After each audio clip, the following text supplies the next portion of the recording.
Welcome to my channel. The current video is to expose the lies and consistencies in our so-called history and that everything we thought we actually knew was just lies upon another lie. And that history is a set of lies agreed upon. Let's talk about this. The Council of Nicaea. Where did they get the current version of the Bible we have, and who gave them the authority to decide which books should be the completed version of the modern Bible? The First Council of Nicaea was held in 325 AD by the Catholic Church in response to the heresy of Arius and his teaching of Arianism. Arius was a priest from Alexandria who had been excommunicated by the local bishop for his beliefs, but he continued to gain followers.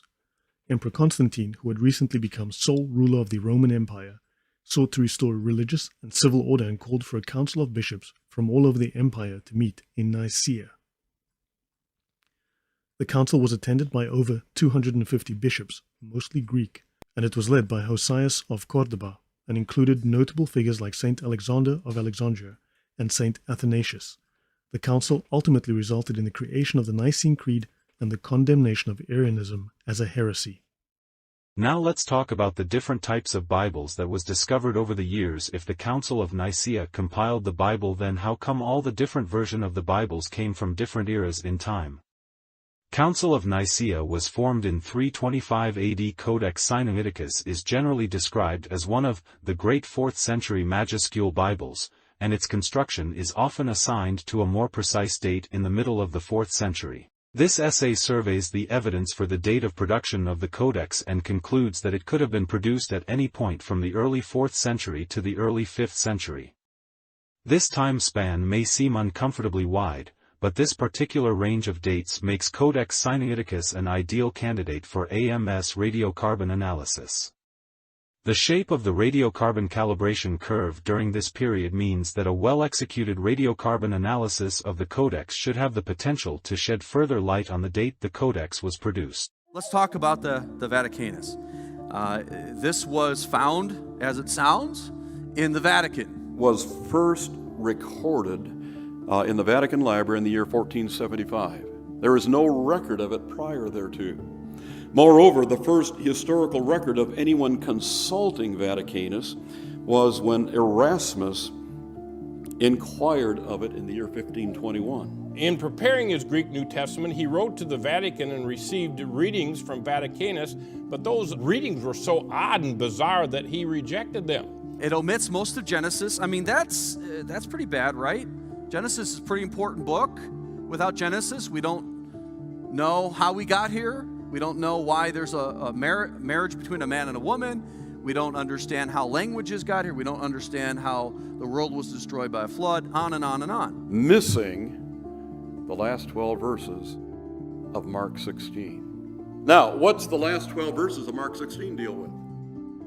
Well, you know what it is, it's the resurrection. It also is missing a huge chunk of Psalms, important passage out of Matthew, the Pauline pastoral epistles, a big chunk of Hebrews, and Revelation. It omits most of Genesis and the last book of the Bible. Higher criticism took the position that the original gospel was Mark, and the other gospels were knockoffs from it, offshoots from it. And the premise is the real gospel, Mark, does not have the resurrection. So why are we using that as one of the backbones of the modern English versions? Did you know that the only two manuscripts in the world that are missing the last 12 verses of Mark are Sinaiticus and Vaticanus? Even the other Alexandrian manuscripts have them. Vaticanus now has a very strange appearance. When you look at it as a sort of manuscript expert, although you know that people tell you that it's a 4th century manuscript, it actually looks like a 15th century manuscript. And there's one very simple reason for that, is that almost the entire text has been overwritten by a 15th century scribe. Not only that, he's added in 15th century decoration, titling, and so forth. So it has a very strange appearance. There are clear signs of Vaticanus having been overwritten in the 10th, 11th, and completely overwritten in the 15th century. Meaning it is virtually useless from a paleographic, that means a study of writing, or of critical origins. It's not best by any stretch. You cannot know what the Vatican manuscript originally said. I have an exact facsimile copy from the Vatican, and I love a portion in Hebrews. There's a scribal note right in the column, and it says, "Fool and knave, leave the old reading." So you can tell somebody had been messing around with that manuscript. But here is the thing that struck me as I went through Vaticanus, and that is every biblical book of Vaticanus begins with what printers call an initial drop cap. You say, what's that? Well, it's a large letter at the beginning of a book, of a document. Many Bibles, today my Bible has a drop cap at the beginning of every chapter. But these are fancy, full-color drop caps that are, when you look at it carefully, it's integral to the text. That is, they were produced at the same time that the text was produced, was copied. What's the problem with that? Drop caps were not invented till the Middle Ages. And I would say again, why is this the backbone? They say it's older. There's a big dispute on that. They say it's better. It's not. It's not. Over the years, I've made the remark that the critical text and critical text translations are counterfeit. But I was speaking philosophically and figuratively and perhaps spiritually.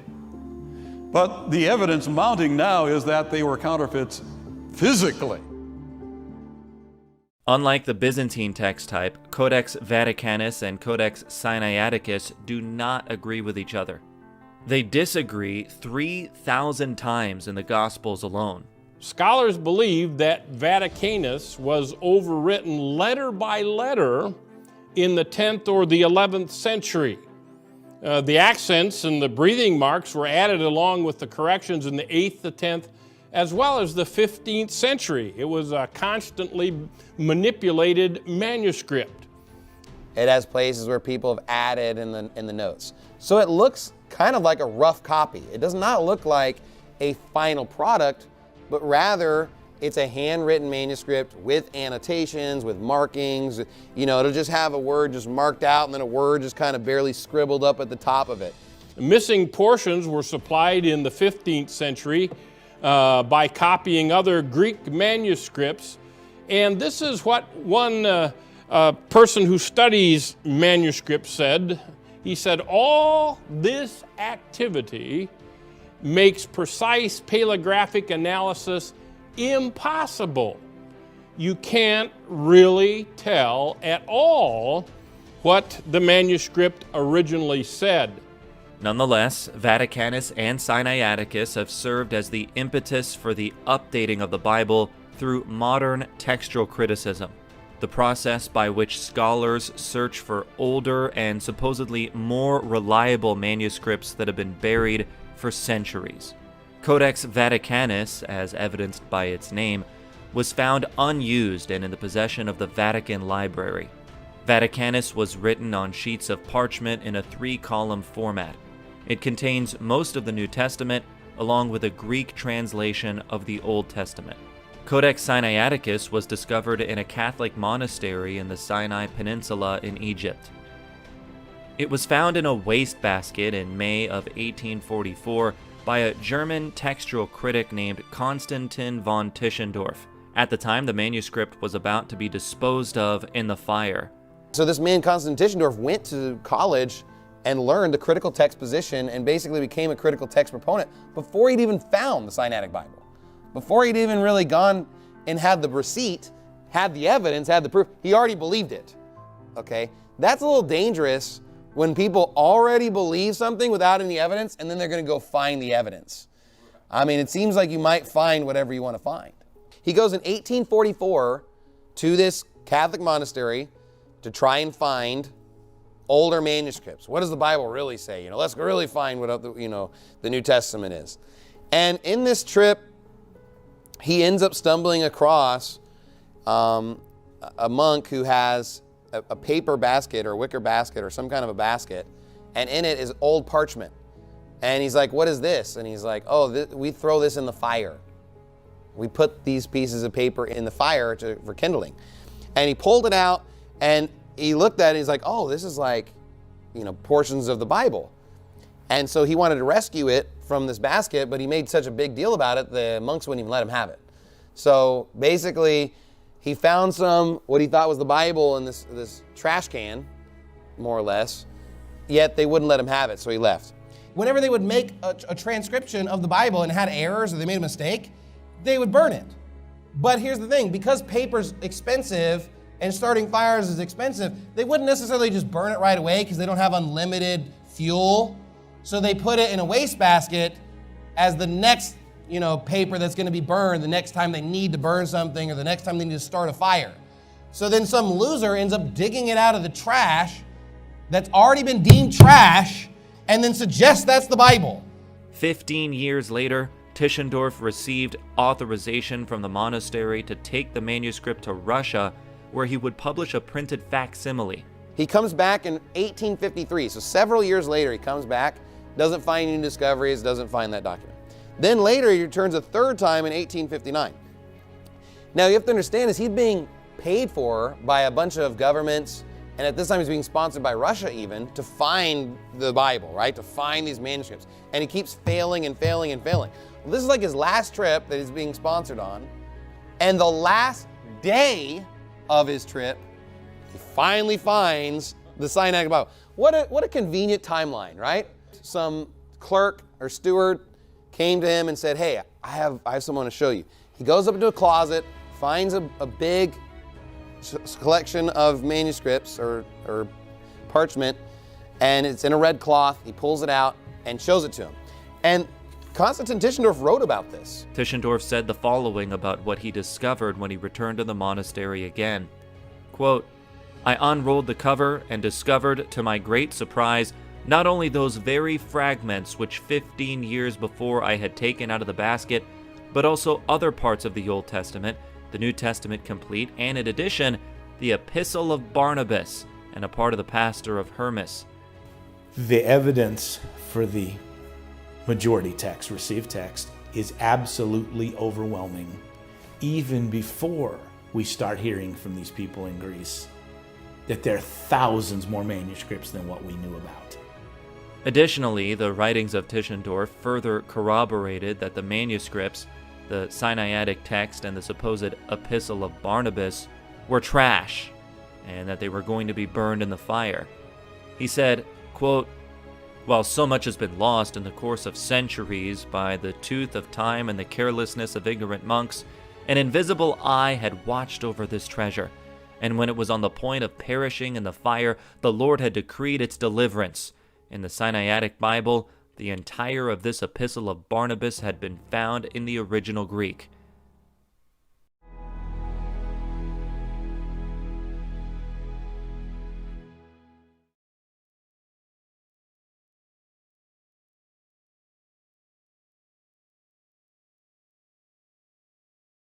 One of the most important archaeological discoveries of the past century, if not of all time, occurred in 1947. Our understanding of the Bible completely changed, and it happened because of a sheep. This amazing discovery happened when a Middle Eastern shepherd found some forgotten-about jars in a forgotten-about cave near the Dead Sea, when, in search for a lost sheep from his flock, took a stone and threw it into a cave and heard the sound of broken pottery. Inside those jars were thousands of parchment scrolls dating back 1,800 years. The significance of the scrolls was initially lost on the people directly associated with them, and the scrolls were purchased by an antiquities dealer who later resold them. A cobbler with an interest in antiques bought a few and in turn sold them to a Syrian Orthodox archbishop for less than $100. In 1954, the archbishop ended up selling those 4 scrolls in the classified ads to Yigael Yadin, an Israeli archaeologist who paid $250,000 for them. Finding the Dead Sea Scrolls marked a significant leap forward in the history of the Bible. They helped to provide evidence and insights into the life of a Jewish community that lived around the time of Jesus. Further, the scrolls represented many examples of biblical scholarship at the time. They also depict the social and political issues of the day, even if scholars still aren't 100% sure who wrote and compiled them. According to the Leon Levy Dead Sea Scrolls Digital Library, researchers have now sorted the scrolls into several categories and subcategories, and a good portion of the documents are given over to biblical scrolls.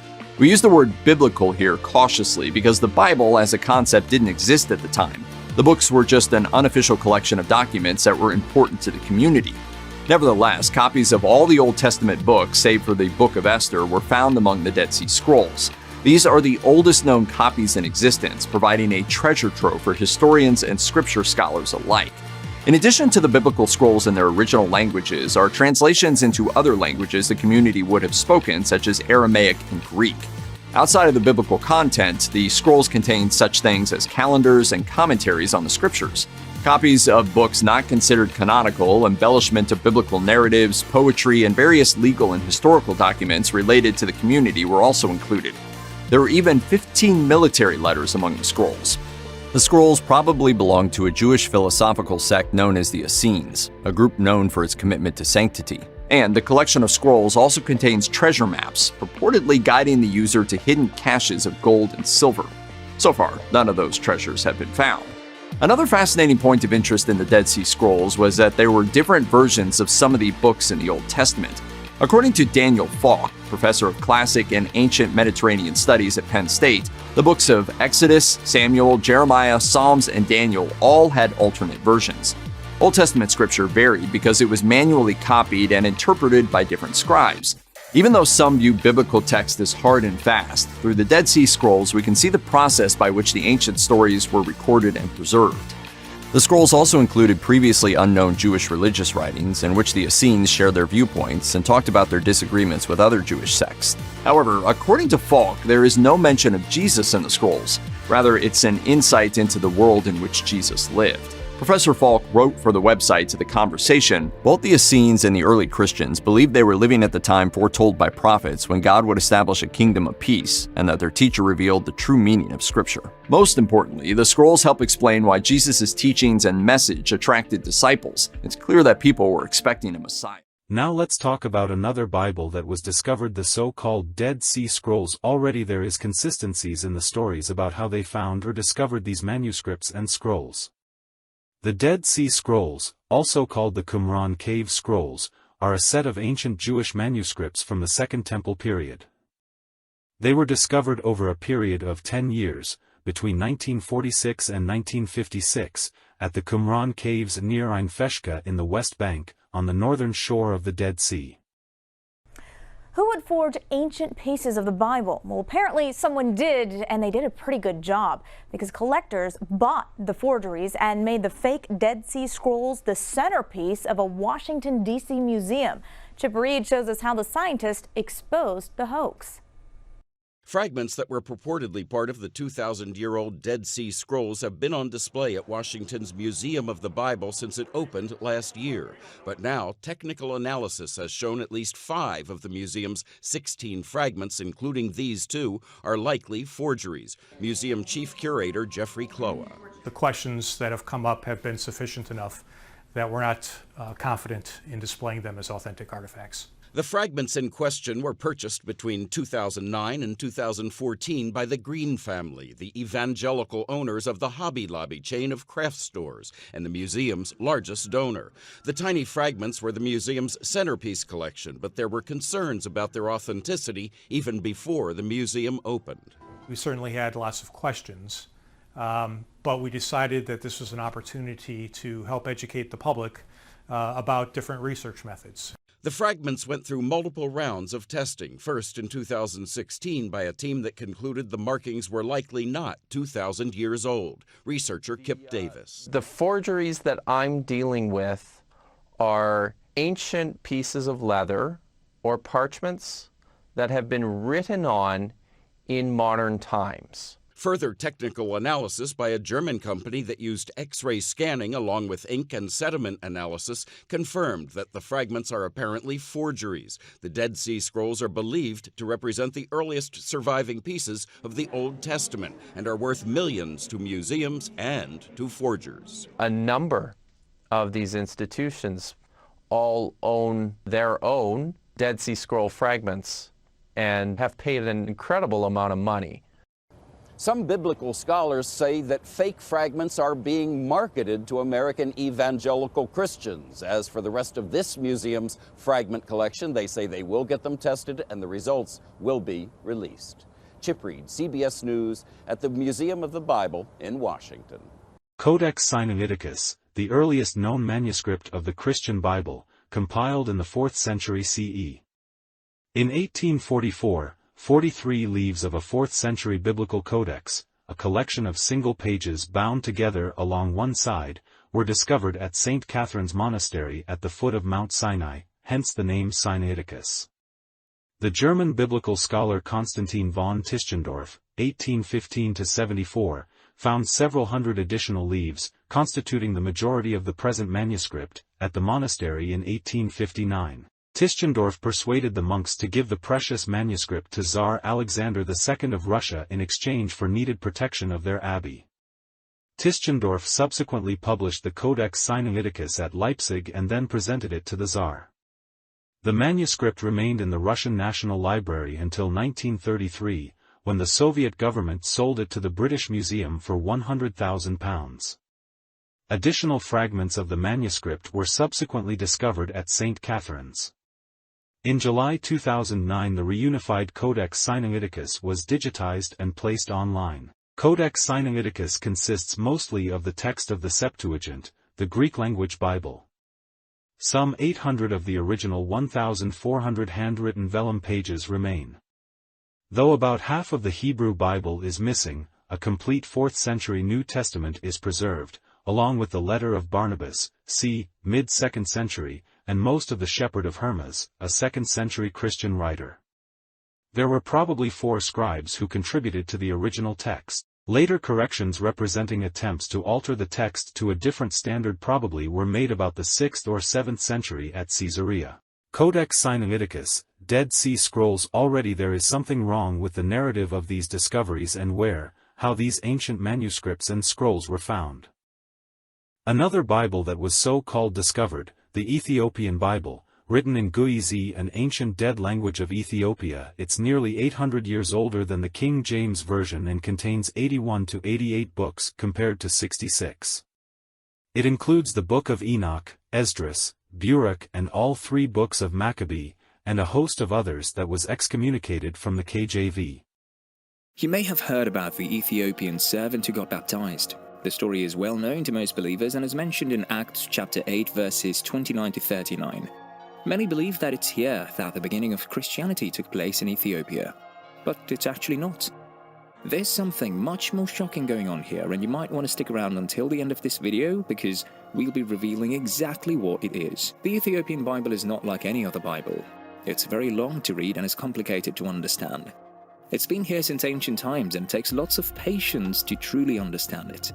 And this is why so many people miss the shocking secrets that are hidden within it. Christianity was first introduced to this particular region in the 4th century AD, and you can see that the scriptures of Ethiopia existed at that time too. It was in the same period the church came into the picture, and it didn't take much time for Christianity to spread in the region. The Ethiopian Bible was written in a language known as Ge'ez.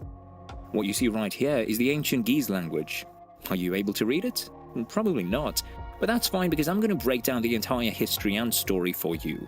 Cosmas Indikoplestis was a traveler who visited Ethiopia, and he saw the country as a Christian country. Many immigrants, called Monophysites, found Ethiopia safe enough to spend the rest of their lives after they were forced to leave Byzantium. There were many settlers, but 9 were very important.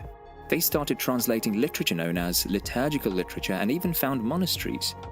The foundations of the Ethiopian church were laid by them. But something else started to happen.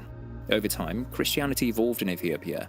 It started blending with the local culture, and the ancient Bible was widely read by many people. The Ethiopian Orthodox Church also used the ancient Bible. If we take a look at the culture and the tradition of Ethiopia, we can see that the ancient Bible is preserved by many. At this point, you may have guessed how different the Ethiopian Bible is. And you'd be right. There are certain stories considered quite important in the Christian culture, and the Ethiopian Bible has many additional books. These additions are not seen anywhere in Christian culture, and they tell us a very different story about our past. Some even say that they were hidden by the Catholic Church. Apocrypha is the name of these additional books. The Jubilee, Wisdom of Sirach, and Enoch were also considered in ancient scriptures. They can be seen in the scriptures in ancient times. The Ethiopian Orthodox Church always considered these very important and thought that these books contained valuable information. And they were right, because there is something shocking inside that we're going to reveal very soon. But in order to truly understand that, we need to know a little more history. The language used to write the Ethiopian Bible is very important to understand. Unlike any other Bible, Ge'ez is a language used to write the Bible from the very start to the end, covering all pages. This language brought uniqueness to the Bible of Ethiopia, but at the same time, it brought a lot of differences due to its weird translations. People in different corners of the world were not able to translate it, as it was in Ge'ez language. Many wanted to read the Bible, but they couldn't. It would take them decades to learn the language and then read the Bible to interpret it. No one would go through that struggle, and this made the people not even open the Ethiopian Bible. But this was a mistake, because years later, there was some hidden knowledge unveiled about it. And it gets really interesting when we compare it to the text in other Bibles. Do you remember the additional stories in the Ethiopian Bible that we talked about earlier? Well, these stories are very different when compared to the other churches, and let's see how different it is. There are 81 books in the Ethiopian Bible, while the New Testament of the Christian Bible has just 27. Now here's where you really may want to pay attention, because if you miss this, you'll not truly understand the shocking revelation at the end of this video. So here's the question: what exactly does the Ethiopian Bible say about Jesus Christ? The Ethiopian story starts with the coming of Jesus Christ, followed by his miracles and teachings. It covers almost all parts of the other Bibles and includes the birth and life of Jesus Christ. Even his death and resurrection are mentioned in the Ethiopian Bible.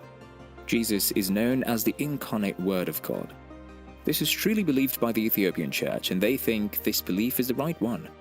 They also think that he's the savior of mankind. They address him as the second person of the Holy Trinity. They concentrate more on his divinity. They give less attention to the humanitarian side of him and give more importance to the Virgin Mary. But here's the crazy part. The original scrolls of the Bible are not in the possession of the Ethiopian church. It's widely believed that the scrolls of the Bible are written on parchment paper and the Ethiopian Bible are not. Due to the lack of translations, the Ethiopian Bible has not reached the hands and eyes of readers in the West. They haven't discovered the essence of the Ethiopian Bible and the hidden knowledge inside. Most of the practices of the church are unknown to the foreigners. They cannot easily figure it out. It doesn't mean that it's secretive. Translation and scholarly research is the only way to understand these practices. The Ethiopian Bible is illustrated in detail. It has the title of being the first illustrated Bible in the world. We all thought that the King James Version was old, but the Ge'ez language is the oldest. The Ethiopian Bible has its uniqueness, and it took people a lot of time to realize that. In the 5th century, a monk came to Africa, and the Gospels were called in his name. In 494, from Constantinople, the monk named Abba Garima arrived. The legend was able to copy the Gospels of God, and it was known that even the setting of the sun was delayed by God during that time. When we look into the writing of the Bible, we can see that it talks about how the world was created as well as the history of the people of Israel. It also includes the laws provided to them by God, literature, and it also provides them a way of living by following the words of prophets. Now here's where it gets really interesting, so make sure that you stick with me. Garima 1 is the first manuscript of the Ethiopian Bible, and Garima 2 is the second manuscript.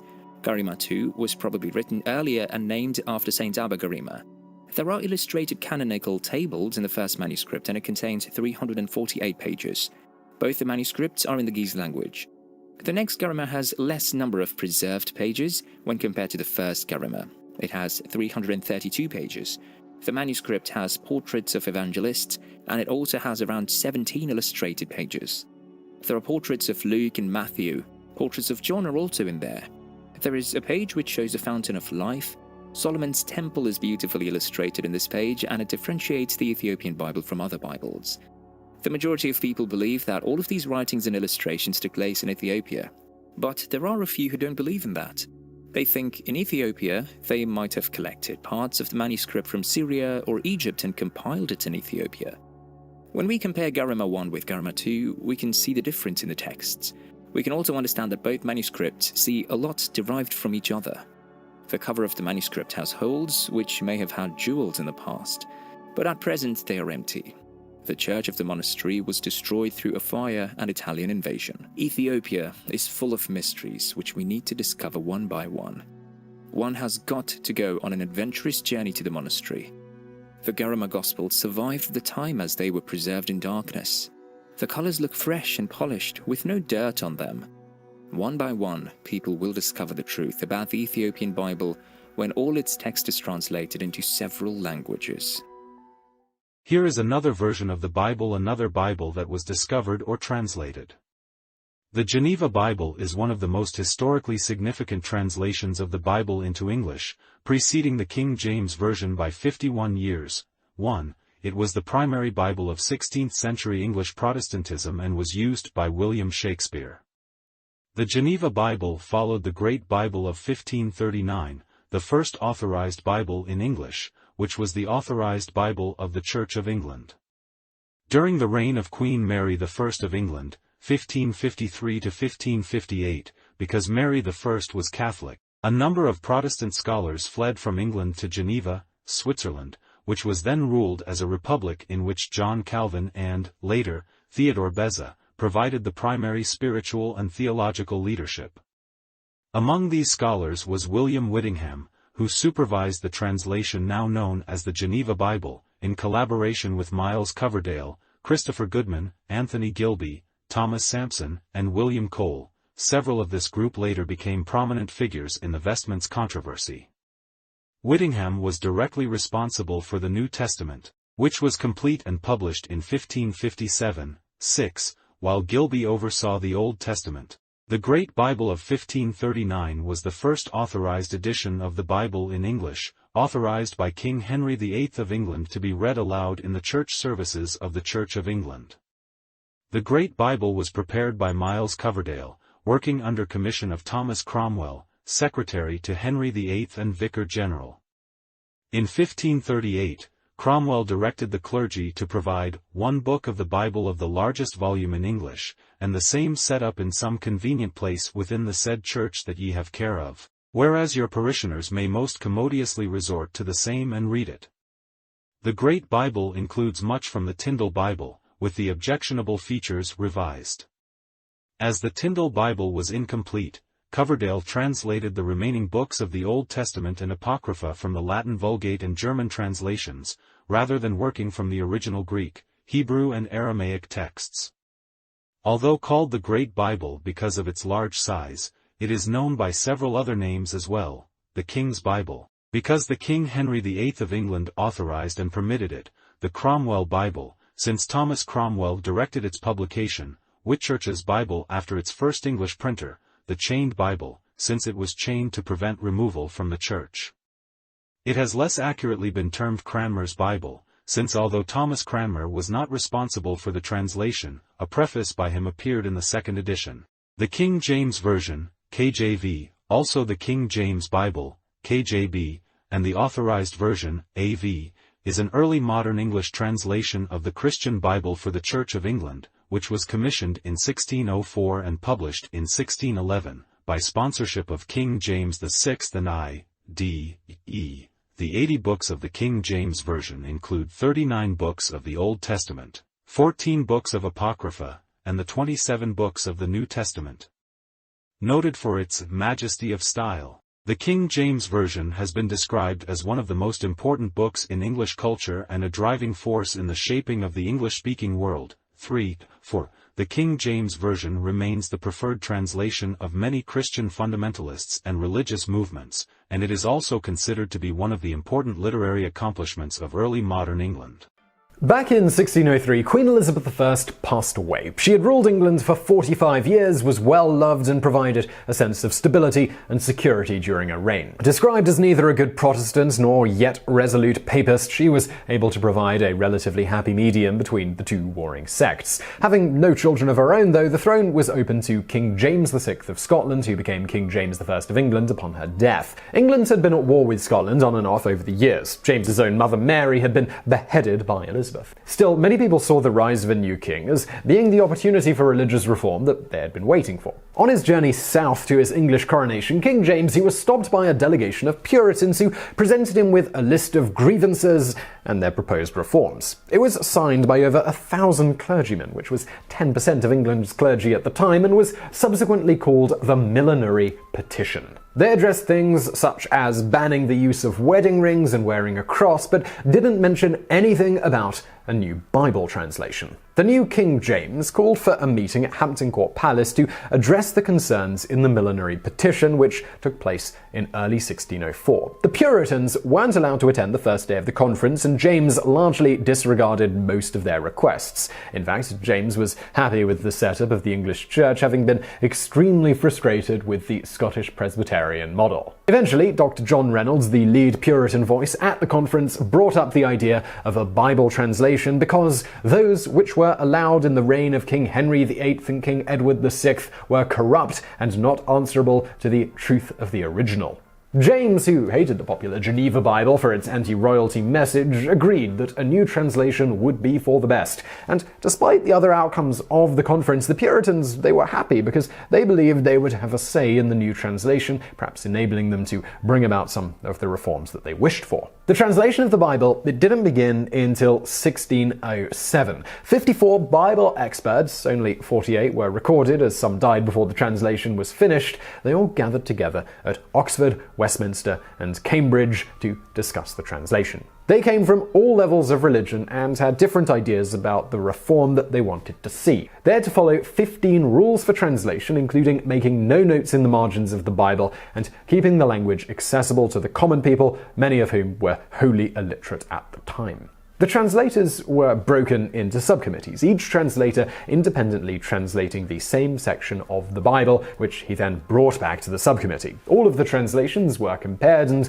one was selected to be sent to the General Revising Committee. The Revising Committee then listened to the translation rather than read it. Because much of their audience was illiterate, they wanted the Bible to sound right more than they wanted it to look right. If the translation didn't sound good, the General Committee would debate and revise the passage until it did. Afterwards, they would send the approved passages to a few bishops, who would then send the passages on to the Archbishop of Canterbury, who would send it to King James, who had the final say in the approval of the new translation. The new translation was finally completed in 1610, but didn't become available to the public until the following year. It was printed by Robert Barker, King James's personally appointed printer. Unfortunately, the new translation had been so anticipated that Barker rushed to the printer, and many mistakes were made. Barker had paid £3,500 for the rights to publish the Bible, and spent even more trying to fix mistakes and fend off pirating publishers. By 1635, he was in debtor's prison, where he'd later die. Aside from printing two different versions of the Bible at the same time and allowing their pages to get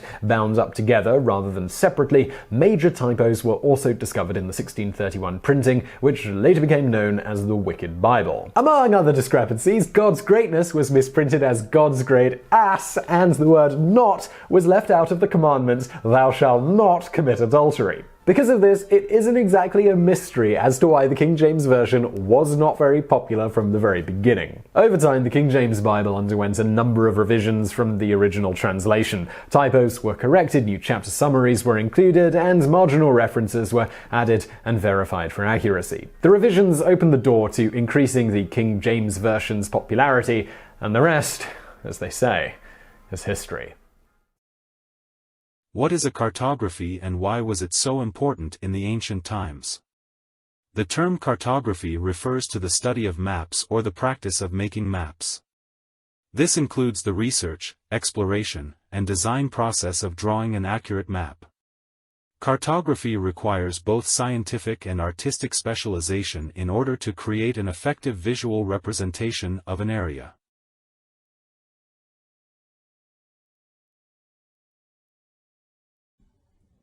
Cartography is the study and practice of making maps. A map can show you how to navigate around the entire world, or just how to find the right store in a shopping mall. But because a map is a visual representation of a place, a cartographer needs to be part scientist and part artist to communicate that information in the best way possible. There are different types of maps for different purposes. General purpose maps like road maps call out important natural and man-made features. Thematic maps focus on a particular topic or theme, like weather or statistics. Topographical maps are similar to general-purpose maps, but include elevation details with contour lines. Marine navigation charts are maps for the water, and cadastral maps show land surveys.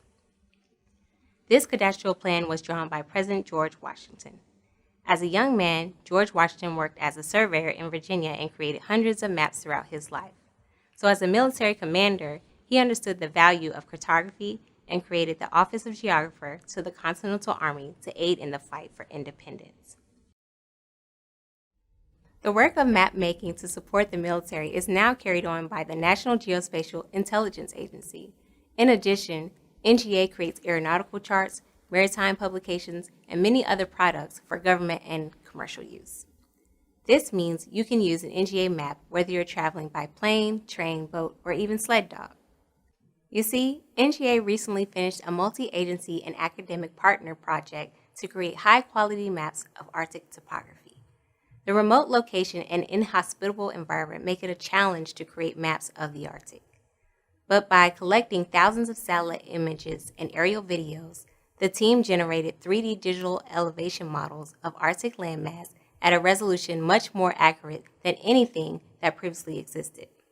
The Arctic DIM project is a way NGA is pushing the boundaries of cartography to better understand our world. As we keep collecting more information about the Earth, a cartographer's work is never done. But whether you need to go across town or to the North Pole, an NGA map can be. What do all of these videos have in common is because the lies that was fabricated on how they discovered the Dead Sea Scrolls and the other versions of the Bibles in remote locations, but it was all lies. Who was G.W. Colton? Date of birth: September 22, 1827. Lennox. Date of death: February 15, 1901, 73 years old. New York City. Place of burial: Greenwood Cemetery. Country of citizenship: United States of America. Occupation: geographer. Publisher: Father: J. H. Colton.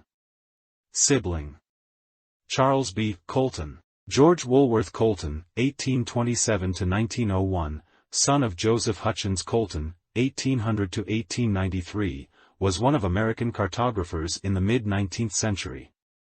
The elder Colton headed J. H. Colton and Company and began publishing maps in New York in the 1830s.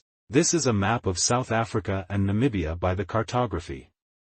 G.W. Colton in 1886 that shows the real location of the land of the Hebrew people and where the real Jerusalem was located. It even shows the location of two other biblical towns that were mentioned in the Bible in ancient times. Bethany is recorded in the New Testament as a small village in Judea, the home of the siblings Mary of Bethany, Martha, and Lazarus, as well as that of Simon the leper. Jesus is reported to have lodged there after his entry into Jerusalem. Bethany is recorded in the New Testament as a small village in Judea, the home of the siblings Mary of Bethany, Martha, and Lazarus, as well as that of Simon the leper. Jesus is reported to have lodged there after his entry into Jerusalem, so how can this be, and people claiming they got all the scrolls in locations that's not even near to what the cartography shows in this map? Someone is lying and been truthful about the narrative of the story been pushed. In 1886, when the cartography G.W. Colton published the map, there were a Jerusalem and other towns. So where do the Council of Nicaea in 325 fit into the story? 1886 to 325, and the same for the Dead Sea Scrolls apparently discovered in 1946, though there is the different versions of the Bible. Codex Sinaiticus, the earliest known manuscript of the Christian Bible, compiled in the 4th century CE. In 1844, the Geneva Bible 1560, He Great Bible 1539, King James Bible 1611, look at all these dates, the narrative of the story makes no sense. Soon after the map of G.W. Colton 1886, the map of 1890 were published and modified to hide to the truth about the real location of the real biblical Jerusalem. Now let's talk about the Atlantic slave trade. The Atlantic slave trade or transatlantic slave trade involved the transportation by slave traders of enslaved African people, mainly to the Americas. The outfitted European slave ships of the slave trade regularly used the triangular trade route and its middle passage, and existed from the 16th to the 19th centuries. 3. The vast majority of those who were transported in the transatlantic slave trade were from Central and West Africa, who had been sold by West African slave traders mainly to Portuguese, British, Spanish, Dutch, and French slave traders. 4. 5. 6. While others had been captured directly by the slave traders in coastal raids. Wink with a frown. 7. European slave traders gathered and imprisoned the enslaved at forts on the African coast and then brought them to the Americas. 8, 9, except for the Portuguese. European slave traders generally did not participate in the raids because life expectancy for Europeans in sub-Saharan Africa was less than 1 year during the period of the slave trade, which was prior to the widespread availability of quinine as a treatment for malaria. 5. The colonial South Atlantic and Caribbean economies were particularly dependent on labor for the production of sugarcane and other commodities. This was viewed as crucial by those Western European states which, in the late 17th and 18th centuries, were vying with one another to create overseas empires. 10. The Portuguese, in the 16th century, were the first to buy slaves from West African slavers and transport them across the Atlantic. In 1526, they completed the first transatlantic slave voyage to Brazil, and other Europeans soon followed. 11. Shipowners regarded the slaves as cargo to be transported to the Americas as quickly and cheaply as possible. 10. They're to be sold to work on coffee, tobacco, cocoa, sugar, and cotton plantations, gold and silver mines, rice fields, the construction industry, cutting timber for ships, as skilled labor, and as domestic servants. 12. The first enslaved Africans sent to the English colonies were classified as indentured servants, with legal standing similar to that of contract-based workers coming from Britain and Ireland. However, by the middle of the 17th century, slavery had hardened as a racial caste, with African slaves and their future offspring being legally the property of their owners, as children born to slave mothers were also slaves, partus equitur vent rem. As property, the people were considered merchandise or units of labor, and were sold at markets with other goods and services. The major Atlantic slave trading nations, in order of trade volume, were Portugal, Britain, Spain, France, the Netherlands, the United States, and Denmark. Several had established outposts on the African coast, where they purchased slaves from local African leaders. 13. These slaves were managed by a factor, who was established on or near the coast to expedite the shipping of slaves to the New World.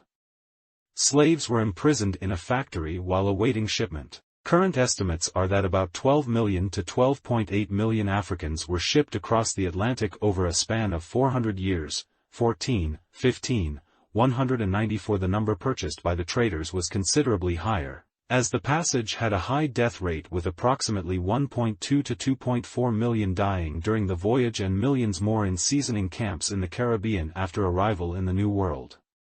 Millions of people also died as a result of slave raids, wars, and during transport to the coast for sale to European slave traders. 2, 16, 17, 18, near the beginning of the 19th century, various governments acted to ban the trade, although illegal smuggling still occurred. In the early 21st century, several governments issued apologies for the transatlantic slave trade.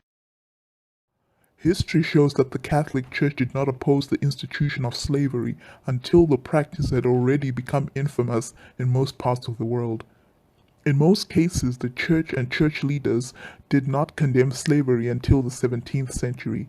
The 5 major countries that dominated slavery and the slave trade in the New World were either Catholic or still retained their strong Catholic influences, including Spain, Portugal, France, England, and the Netherlands. Pope Pius IX himself said, "Slavery itself, considered as such in its essential nature, is not at all contrary to the natural and divine law, and there can be several just titles of slavery, and these are referred to by approved theologians and commentators of the sacred canons. It is not contrary to the natural and divine law for a slave to be sold, bought, exchanged, or given."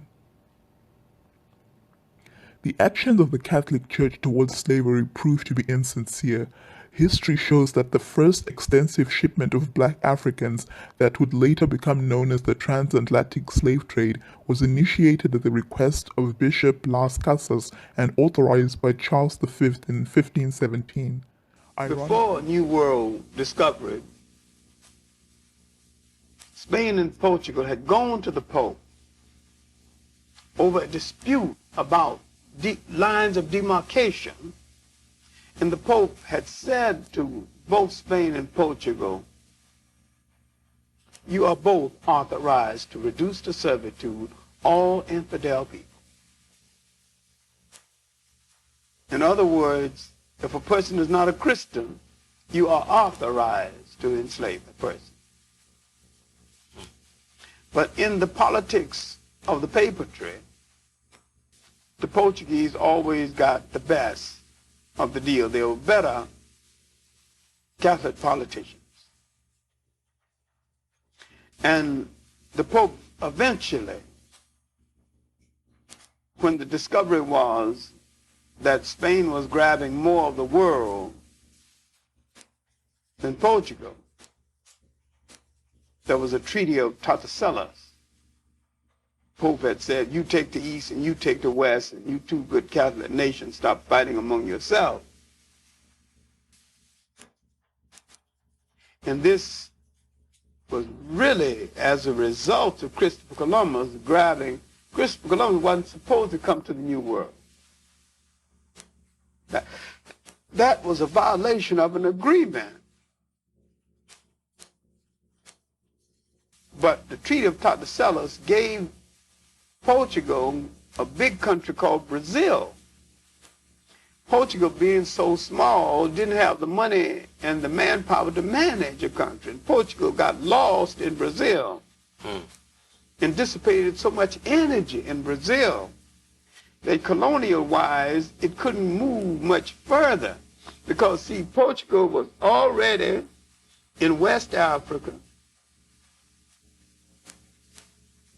And the British, when the British came in, the British drove them out of West Africa. This is how the Portuguese got to the Congo. The Portuguese were in the Congo for 100 years. But the Congolese were so organized, they would push them out of the Congo. The Congolese themselves would push them out of the Congo. Then they went to Angola. Why is the Bible saying in Jeremiah 9 verse 11 Jerusalem will be desolate and destroyed? Because it was prophesied by the prophet Jeremiah that Jerusalem will be destroyed for the disobedience of the Hebrew people for worshipping foreign gods and idols. And it was so, as we can see in the 1890 map that was published after the 1886 map of G. W. Colton, and all this lies about the so-called Dead Sea Scrolls and other manuscripts that was supposedly discovered. In Egypt and the Middle East it was all fabricated stories to hide everything they were busy planning, and the Vatican Church played a huge role in this cover-up. The Berlin Conference can be best understood as the formalization of the scramble for Africa.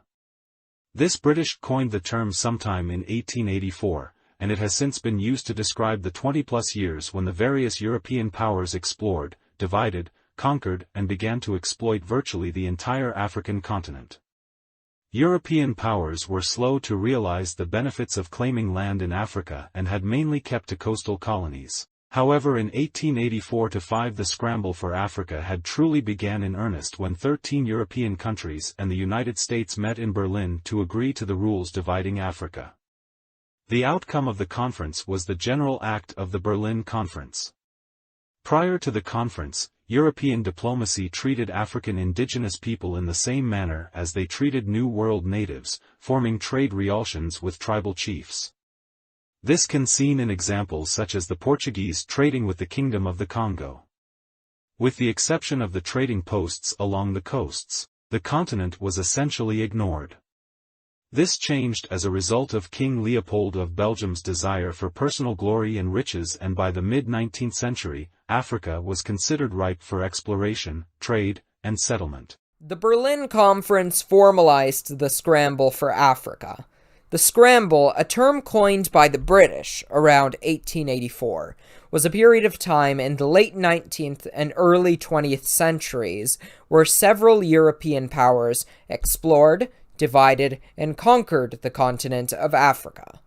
The Berlin Conference was a series of negotiations between 13 European nations and the United States, where these major forces met to decide how they would pursue the division of unclaimed African territory. This conference spanned over 4 months, from November 15th, 1884 to February 26th, 1885. By the end of the With the authority of the Almighty God, we give, grant, and assign in perpetuity to you and your heirs all the islands and the mainlands found and to be found, discovered and to be discovered in the west and south, with all their dominions, cities, castles, towns, and villages. Imagine a group of strangers walking into your home unannounced, pushing you and your family to the street because you don't practice their religion. This is essentially what was done to First Nations and Inuit by European colonizers.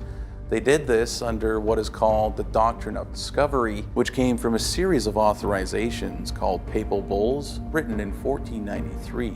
Papal bulls really were a way of sort of dividing up the globe between different competing imperial Catholic powers, most notably Spain, and they were done by Pope Nicholas V and then his successor, Alexander VI.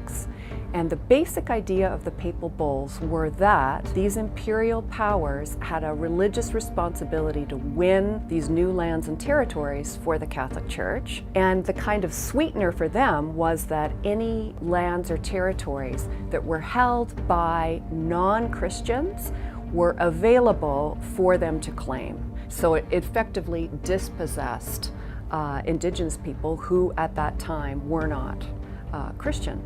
So why does the Doctrine of Discovery have an effect on modern-day Canada?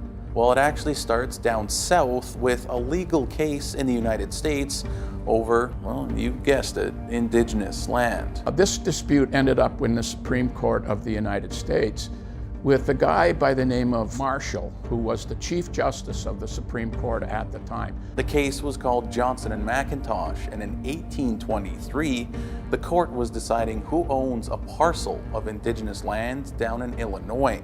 Supreme Court Justice John Marshall heard the case. When it came time to write his decision, he didn't really rely on anything that was argued in front of him. In his research, he came across this doctrine of discovery. And it is that you can, if you take up the lands, you have title to the lands. And that follows on this Pope's papal bull. And that was the way it became part of the law. It evolved on the basis of a legal fiction. There is no such thing as the law of doctrine of discovery. There is no such thing. He decided it, relied on the doctrine of discovery to come up with these legal principles that Indians never owned their lands. They weren't capable of owning their lands, and they were owned by whichever monarch discovered them. And what happens in the United States usually ends up happening here in Canada. That brings us to 1888 and the St. Catharines Milling Lumber ruling. The case was over whether Ontario or Canada had jurisdiction over non-reserve territory in Treaty 3. Canada issued the lumber company a license to harvest timber around Wabigoon Lake. Ontario challenged it, arguing it owned rights to timber in the area. They turned to the courts to decide who owned the trees. The case ended up in the Supreme Court of Canada, which said, in part, all this country was once occupied by Indian tribes. On its discovery by Europeans, the discoverers acquired a right of property in the soil, provided that discovery was followed by possession. Now, the Supreme Court ruled that Canada owned the land, but for decades, First Nations peoples have taken their land rights to every level of court in the country, from Vancouver to Halifax and the Arctic. The Supreme Court has heard it all, and it looks as though things are changing.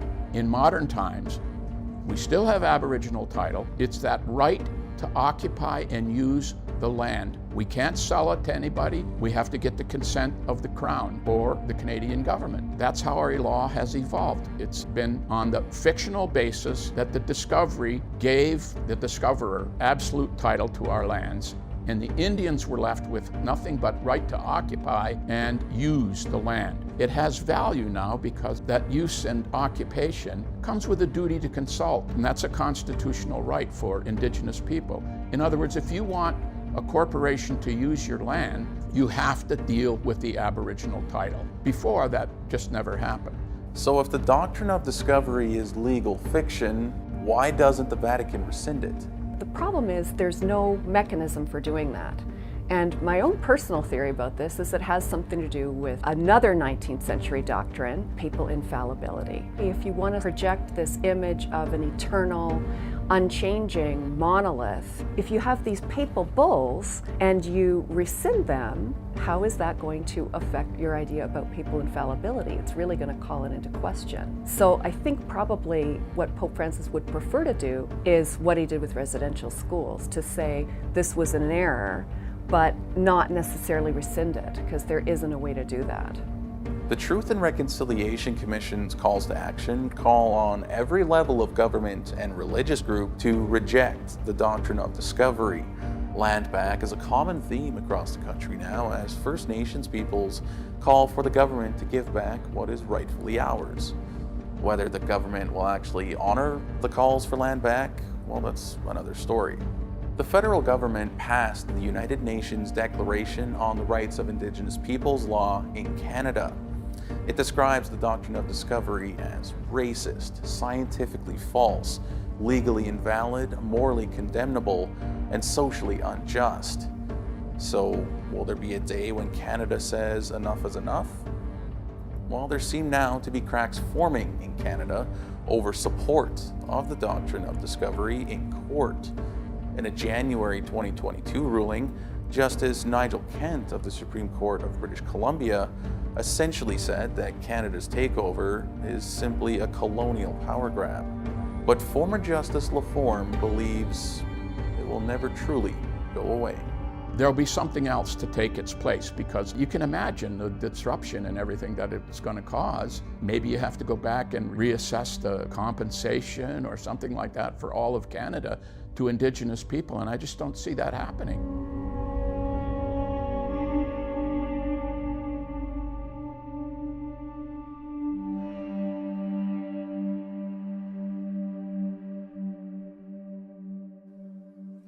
Hey everyone, Daryl Stranger here. Thank you so much for watching. If you liked what you just saw, you should check out some of our other videos, and you should also subscribe. Now let's talk about the doctrine of discovery. So how can people say they discovered a place or country whereby other people already occupied that region for centuries and claiming it as it was discovered, and they have to rights to own the land? The papal bull, Inter Caetera, issued by Pope Alexander VI on May 4, 1493, played a central role in the Spanish conquest of the New World. The document supported Spain's strategy to ensure its exclusive right to the lands discovered by Columbus the previous year. It established a demarcation line 100 leagues west of the Azores and Cape Verde Islands and assigned Spain the exclusive right to acquire territorial possessions and to trade in all lands west of that line.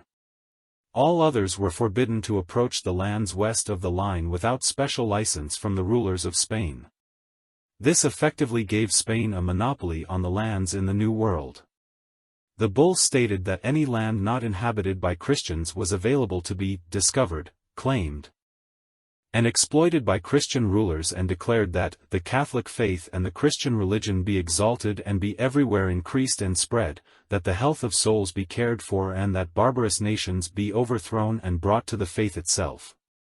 This doctrine of discovery became the basis of all European claims in the Americas, as well as the foundation for the United States' Western expansion. In the U.S. Supreme Court in the 1823 case Johnson v. McIntosh, Chief Justice John Marshall's opinion in the unanimous decision held that the principle of discovery gave European nations an absolute right to New World lands. In essence, American Indians had only a right of occupancy, which could be abolished.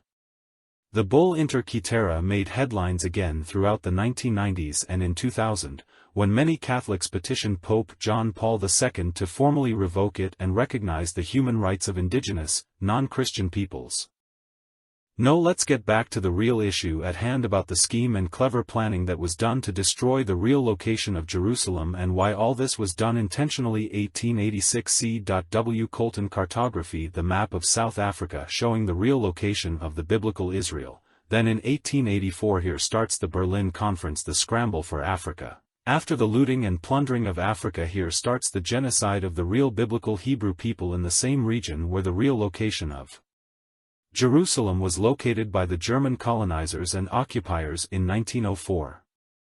The Herero and Namaqua genocide, or the Herero and Nama genocide, was a campaign of ethnic extermination and collective punishment which was waged against the Herero, Ovahero, and the Nama in German Southwest Africa, now Namibia, by the German Empire. After killing so many people, they were still not done with the master plan. Here comes the Balfour Declaration 1917 to shift the true location of the real location of Jerusalem from South Africa to the Middle East.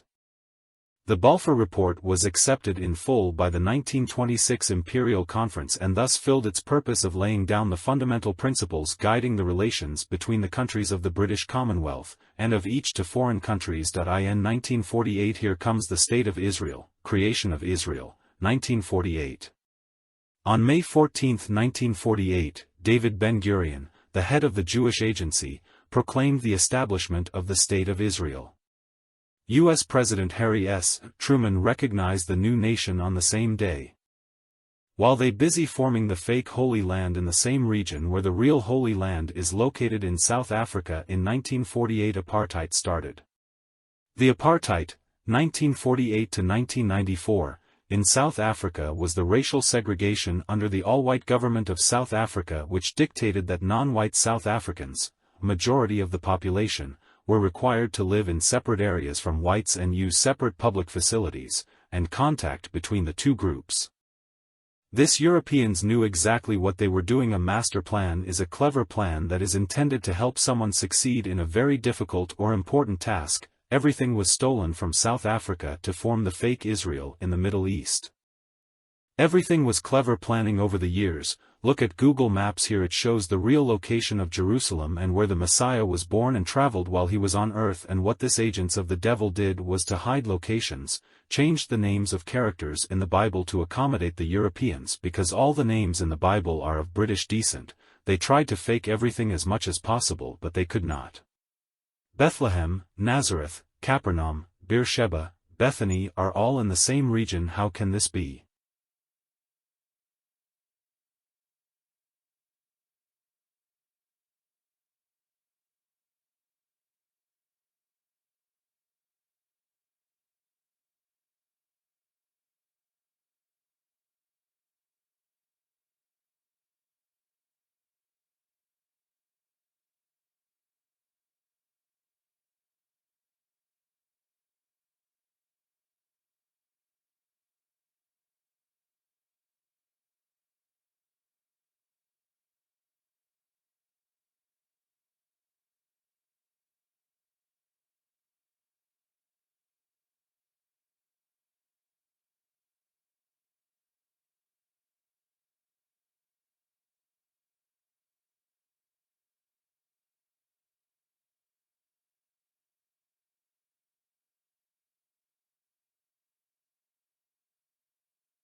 The fake Israel where everything was fabricated and looks like a Hollywood movie set, you be the judge.